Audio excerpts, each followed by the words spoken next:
All right, let's have the last word, hopefully, on this Jordan De Goey scenario. Let's go to Mark Anderson, the CEO of the Collingwood Football Club, with his announcement. Discussions for a contract are on hold until the end of the year, so we'll embark on those discussions at the end of the season with both Jordan and Ryan, his agent. Now, Jordan's owning this behaviour. He's stepping in and he's taking accountability and responsibility for his actions, and that was critical for us as a club. So that was the statement that came out. Plenty of words. I think everybody's read it.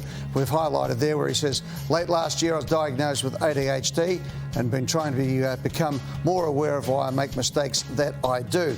And people at the club obviously were involved in that, and he has been having medical support in his battle with ADHD, or at least learning how to live with it. Now, the news tonight, of course, is that Jordan De Goey has now been given the week off. He will not play in that big game on Sunday at the MCG against GWS. It's taken its toll on him.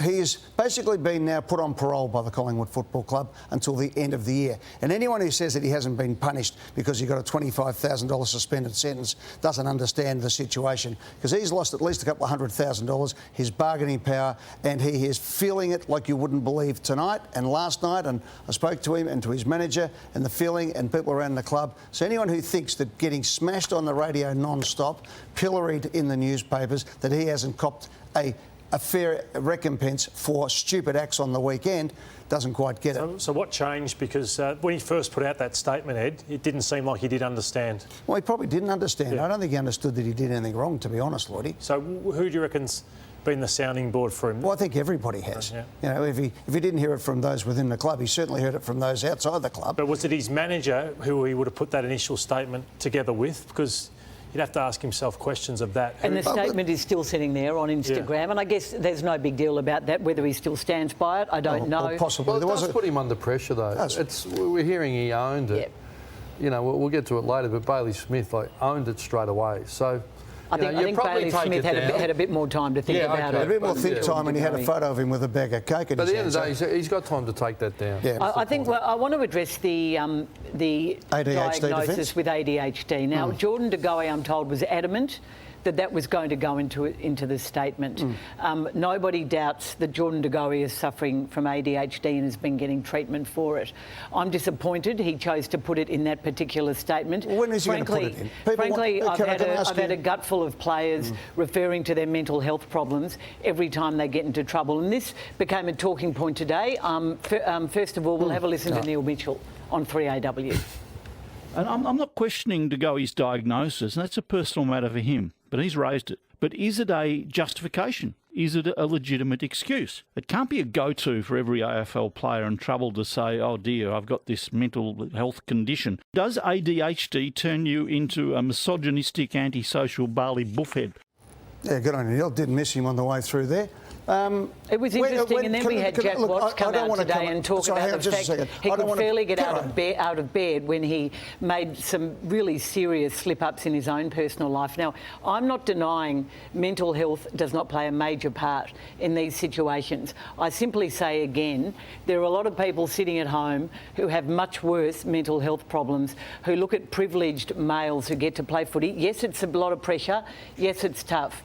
But I think he made a really bad decision to do what he did, given he knows the problems he has with ADHD. It doesn't mean I don't take him seriously with his problems. I think it was the wrong day to release that information. I don't know when the right day is. You can't apologise enough, and if you do, you apologise too much. I agree with you about the punishment. I think he's been punished enough, and I certainly didn't think he was going to get suspended. He wanted to get that. I'm not here to be his defender, by the way. I totally agree with a lot of the things that have been said about his behaviour, and he's on his last chance. We know that. Do you agree with Nathan Buckley that he should stay at Collingwood now?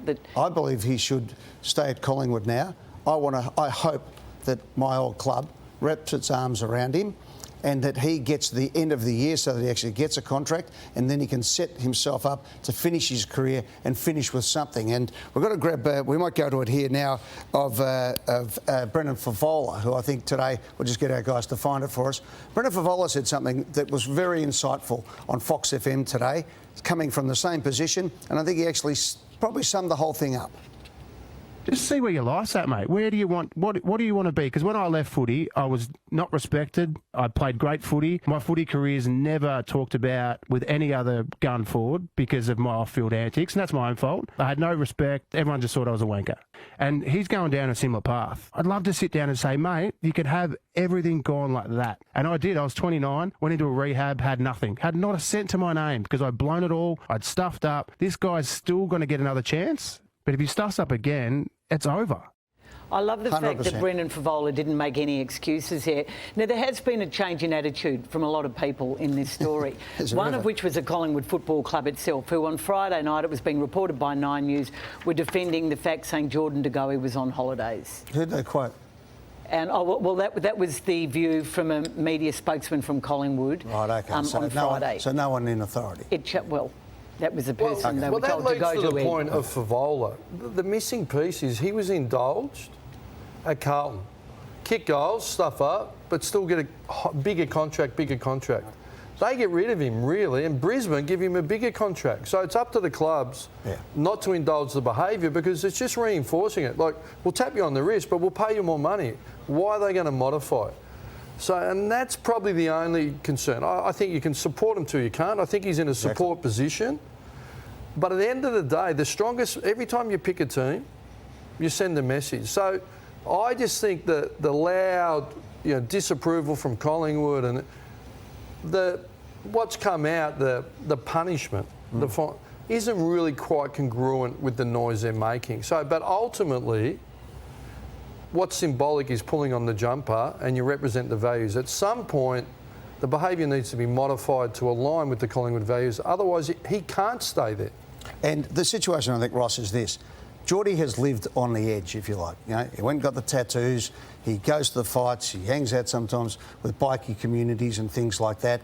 These kids, though, they watch Love Island, they watch MAFS. They don't read the Financial Times. They're on TikTok and doing these things. Well, he's not into the social issues. It's popular culture. That doesn't excuse some of the things. No, we're not excusing we're not. it. We're giving the point of where he's living in a parallel universe that he has to get from there over to here, which is what we expect of AFL footballers and people in the general community.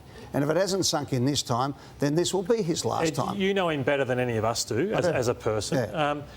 What would make the penny drop for him? Because if the start of the year didn't, I wonder what will ever make the penny drop until it is all over. Well, I think part of the situation is he says, and what have I actually done? Because he's never been convicted of these things along the journey, okay? So everyone says, his time in he got a parking fine basically over there. The other times, that's not dismissing it. But trouble follows him. But I think it's not linear, Lloydie. It's not linear. We hear coaches talk about whole football teams. It's not linear. You go forward. He's had a bit of regression, but he needs to understand he's held to a higher standard. He's an AFL player, and if he doesn't modify, it will go. Yeah, that's what I'm saying. I want him to play another 150 games. But I don't think it's ever going to be perfect when you've got a cohort of 42 males, young males. But it needs to be now for him because it has to be now. Last chance. But even if you want to make it really simple, Collingwood want to win a premiership. Do you really think that's what, as a coach, do you think that's the best preparation for him to have the second half of the year? I would ask Light a barley, blow out? No. Ross, has he done enough to justify a 2-year offer with an added 2 at $800,000 a year? Caro, he's taken a haircut this week. There's no 800 on the table anymore. I mean, last week, that's what he was worth. Was he worth that as a footballer before that? He's very good. But he's not a Dustin Martin. Finished in the top 5 of the BNF once. I think he gets underrated. I don't think he's classical, but he's an impact player and he's rare. They haven't got many of him. I just find it frustrating that we go to giving him haircuts because we're talking about what do we value, what are the behaviours as a Collingwood Football Club. So it can't be about, well, you don't quite live him, so we'll give you 600. It's a haircut, unless you're trying to condition him to improve. It's really about, do you really uphold where we're heading and where we want to go? I don't think it should be about the money. I think that's not congruent. But Ross, I think to the question that Lloydie asked, people see enough good in this young bloke. I'm not making a judgment. I'm just saying. And we have to be careful that we actually recruit people from everywhere. right? And we try to make them as good as they possibly can be. You know, there's still a bit of community service in our game. It's not just the cut and thrust professional in America where you get bang, bang, you're gone, see you later. We actually try to... There is a lot of pastoral care. Can I just quickly roll... You were sitting on Friday night on 3AW. I heard this driving in.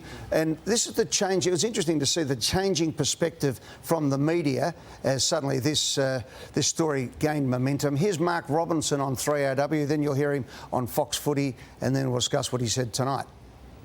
Kane Cornes put it on the agenda during the week, and I disagreed strongly with Kane when he said he wouldn't let him go, and I thought, come on, let the young man live his life. And videos emerged tonight of nothing too bad. Now, in this video, he's dancing and drinking with young girls. Good luck to him. Love to be there with him. Everyone would. Did the punishment fit the words of condemnation that came from Collingwood? Absolutely not, Jared. Absolutely not. Don't sit there, AFL and Collingwood, and tell everyone from your soapbox that the respect for women's paramount, and then oversee a non-penalty. What are women supposed to think about this? Seriously. And then tonight on 360, as you said, aptly named, he was back around the other way once word came out that Jordan De Goey couldn't play this week, to say that, oh, maybe it did go a bit hard. So that's not a pick at Mark Robinson, because that's where the whole thing went. You said Collingwood did the same thing before. Well, some of us have been pretty consistent from the start. I was offended as a woman by what I saw. I didn't think Why does it always go man-woman situation? No, you're asking... I'm talking about... I'm giving you my perspective. I'm saying a lot of people were consistent, and I'm just saying they were.